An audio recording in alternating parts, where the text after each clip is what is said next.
कुछ दिन पहले 10th का रिजल्ट निकाला, जिसमें मैं ये दिखा कि 30 स्कूल ऐसे हैं जहाँ पे एक भी बच्चा 10th को पास नहीं कर पाया। हमारा जो एजुकेशन सिस्टम है उसमें ये बोला गया कि 8th तक बच्चों को फेल नहीं करना, उनको आगे प्रमोट करना है। जब वो 10th में बोर्ड में जाते तो वहाँ पे चैलेंज खड़ी हो जाती है। ऐसे सरकारी स्कूल से पढ़ा हूँ, हिंदी मीडियम के स्कूल से पढ़ा हूँ, भी हुए हम। और बट बाद में जब आगे पता चलता है कि कठिनाइयाँ थोड़ा ज़्यादा आती है।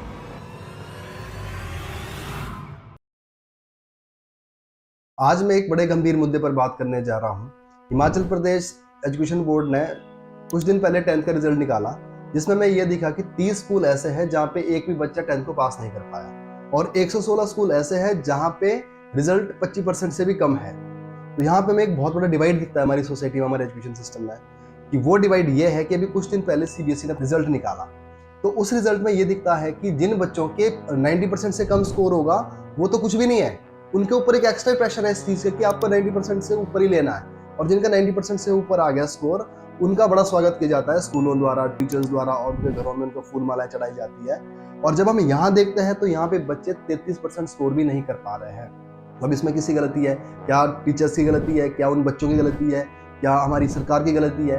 तो अगर हम एक एक करके इसके ऊपर विचार करें तो सबसे पहला पॉइंट मुझे ये दिखता है कि इन स्कूलों में टीचर्स नहीं होते, और अगर टीचर है भी है तो उसकी 20 सेशन में ही ट्रांसफर हो जाती है। और ट्रांसफर होने के बाद जो दूसरा टीचर है वो ज्वाइन करने के लिए टाइम लेगा या तो आएगा ही नहीं। और एक प्रॉब्लम इसमें यह है कि जहां पे टीचर है भी है, उनके ऊपर कुछ काम एक्स्ट्रा डाले गए हैं, चाहे वो मिड डे मील से लेकर इलेक्शन होने तक के और आगे जनगणना तक के उनको काम दिए जाते हैं। तो वो टीचिंग में कम रहते हैं और एडमिनिस्ट्रेशन में ज्यादा रहते हैं। और इसके पीछे एक वजह ये भी है कि हमारा जो एजुकेशन सिस्टम है उसमें यह बोला गया कि 8th तक बच्चों को फेल नहीं करना, उनको आगे प्रमोट करना है। तो यहाँ पे टीचर्स और स्टूडेंट्स में एक प्रेशर रहता है, इनको पता है कि हमें पास तो होना ही है।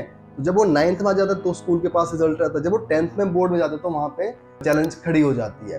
तो कहीं ना कहीं मुझे ये लगता है कि एक्सट्रीम लेवल पर प्रेशर नहीं होना चाहिए, जैसे भी हमारा नीट और जेई में होता है, या सीबीएसई बोर्ड में कई बार 90% की दौड़ लगी रहती है, वो भी बहुत खराब चीज है। और ऐसा भी नहीं हो कि बिल्कुल प्रेशर ही ना हो, ताकि वो आगे उसको प्रेशर को एक झेलने की जो क्षमता है उसको सीख ना पाए। तो मुझे ये लगता है कि एक्सट्रीम में बिल्कुल खराब चीज है और एक ऑप्टिमम लेवल पे प्रेशर भी होना चाहिए। तो कहीं ना कहीं इस विषय पर भी ध्यान देने वाली बात है कि जो 8th तक के जो बच्चे हैं उनको वैसे ही प्रमोट किया जाता है, तो क्या ये सही है या गलत है? और एक बात ये कि क्या ये इसके लिए सरकार भी रिस्पॉन्सिबल है? तो मुझे लगता है सरकार भी रिस्पॉन्सिबल है। अगर ये सब कुछ हो रहा है, एक तंत्र में हो रहा है, सबको पता है इस बात का, अगर सबको पता होने के बाद भी क्या इसके ऊपर अभी एक्शन लिया जा रहा है? हाँ, इतना जरूर है कि उन लोगों से जो टीचर्स हैं उनसे कॉज मांगा गया है। तो अब उस कॉज के ऊपर क्या एक्शन लेंगे और आगे फर्दर क्या इस तरह की घटनाएं फिर घटेगी, तो इसके ऊपर अभी हम कुछ बोल नहीं सकते।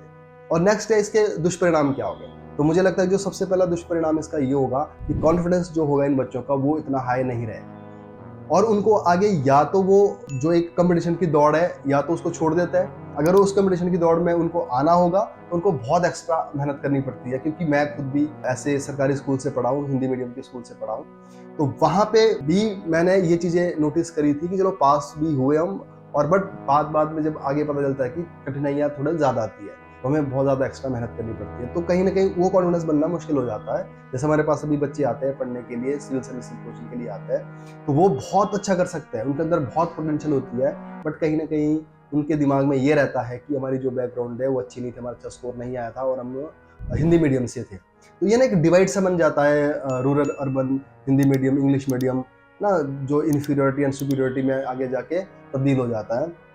तो इसको बड़े गंभीरता से लेना पड़ेगा, क्योंकि जो बच्चे की जो मेन पर्सनैलिटी है, उसका जो मेन कॉन्फिडेंस है, वो शायद 10th तक बनता है। 10th के बाद तो आगे चीज़ें उसके ऊपर बिल्ड होती रहती है। और एक इसका दुष्परिणाम ये हो सकता है कि जब बच्चा ऐसी स्थिति में होता है, खासकर यहाँ पे, तो उसमें वो जब अपना कॉन्फिडेंस लूज कर जाता है, जब अपने आप को आउटकास्ट समझता है, तो उसमें ना उसको एक आइडेंटिटी क्राइसिस भी आ जाता है, तो जिससे लड़ने के लिए उसको कोई ना कोई और तरीका ढूंढना पड़ता है। वो हो सकता है गलत संगत भी हो सकता है, नशे की तरफ जाना, क्राइम बढ़ना, और आगे जाके अनएम्प्लॉयमेंट भी होना। तो ये भी एक चिंता का विषय। और एक प्रॉब्लम इसमें ये दिखती है कि अभी हम ये बोलते हैं कि जो सरकारी स्कूल है, अच्छी अच्छी बिल्डिंग्स भी है और टीचर्स भी है और गवर्नमेंट का इतना पैसा भी लगता है, और उसके बाद भी जो लोगों का जो विश्वास है वो कम होता जा रहा है। तो इन बातों पे बड़ा ध्यान देने वाली बात है। तो मुझे उम्मीद है कि कुछ बुद्धिजीवी लोग होंगे वो इस पर चर्चा करेंगे, मीडिया है, सोशल मीडिया है, और नेता लोग हैं वो भी इस पर चर्चा करेंगे, और जो लोकल पॉलिटिशियन है लोकल लेवल पे वो भी इस पर बात करेंगे। क्यों? क्योंकि ये कोई हल्का सवाल नहीं है, ये हमारे उन लोगों का सवाल है जो आने वाला भविष्य है। तो इस पे एक बारी फिर से अच्छे से बात होनी चाहिए। तो इन्हीं बातों के साथ मैं अपनी ये जो बात है यहाँ पे एंड करूँगा। Thank you.